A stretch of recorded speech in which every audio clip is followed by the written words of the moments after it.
Hey everyone, how's it going? Puntastic77 here, coming to you with some Team Fortress 2. Hope you're doing well. I am playing with the Airstrike today, the base jumper, and a few variants to the melee here.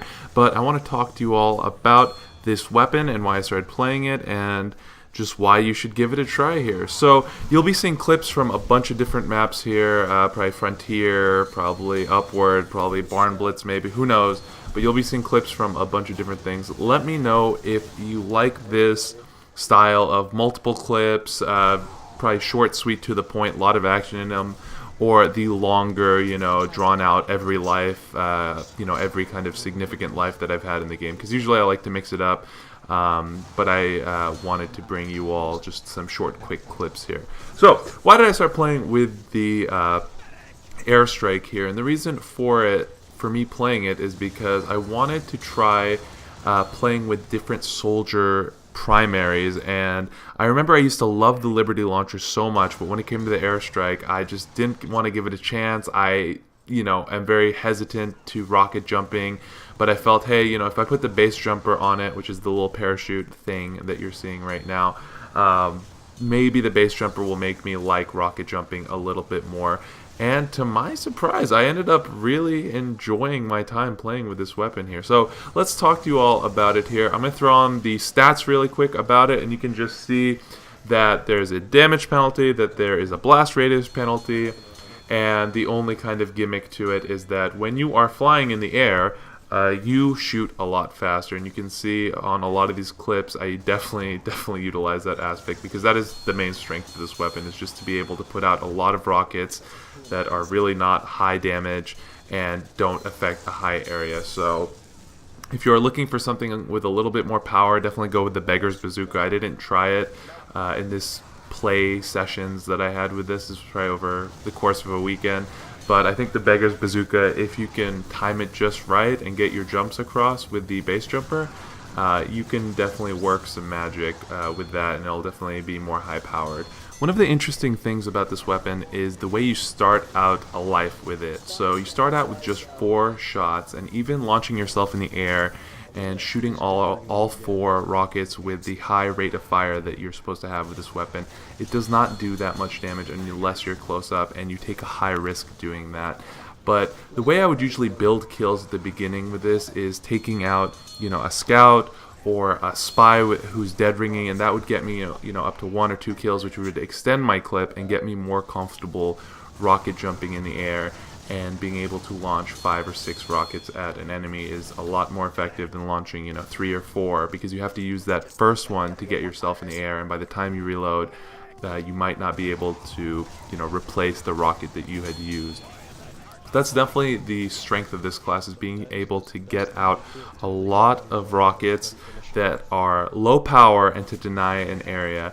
That's really one of the strategies I implemented with this, because, to be honest, I was not able to take out many sentries unless I was at 6 or 7 rockets, and ammo conservation was definitely one of the more difficult aspects of this loadout.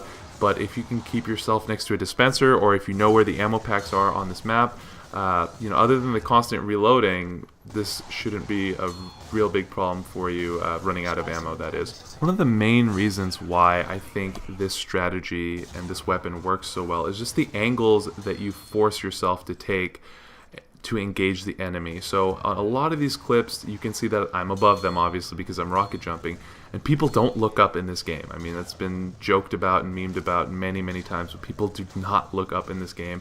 And even with the sentries themselves, which are automated, locking on target killing machines, it takes a few seconds or a second or two for them to lock on to you. So, getting yourself in a weird position by rocket jumping can play to your advantage. But one other thing that I think is very important and that makes this loadout so powerful is taking other kinds of angles. So you can see in a lot of the clips that I have on Badwater Basin, you can definitely see that I shoot above the area where the enemy is, but where there's a piece of, wood or a wall or something blocking off. So they can't see me floating down, but I'm able to see, the tips of their feet, or able to get the drop on them. And they are not able to see me. And even though I'm only putting out, maybe 25 to 45 damage per rocket, it's enough to make them go back and get health, because I know when I get below 150 health with the soldier class, or a lot of the classes, I tend to get nervous and want to go refill my ammo. So even though I'm not getting a lot of kills with this weapon, for area denial and making the enemy go back and waste time, it is so important.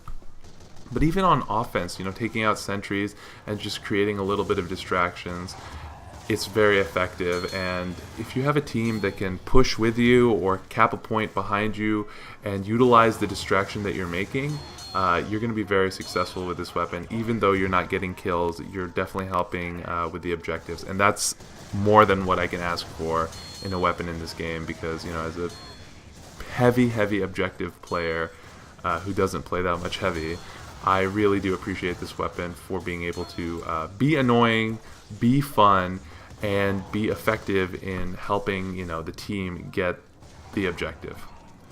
Another plus to this weapon is the flexibility in play styles that it creates for us. So I talked about using different melees while playing around with this. So at first I was using the disciplinary action because I thought I could whip my teammates when I'm low on ammo and just run away.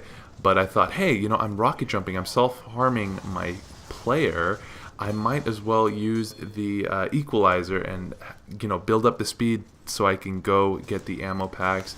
But I also used things such as the Market Gardener, because I thought, hey, if I'm in the air rocket jumping, I maybe will be able to get a few Market Garden kills.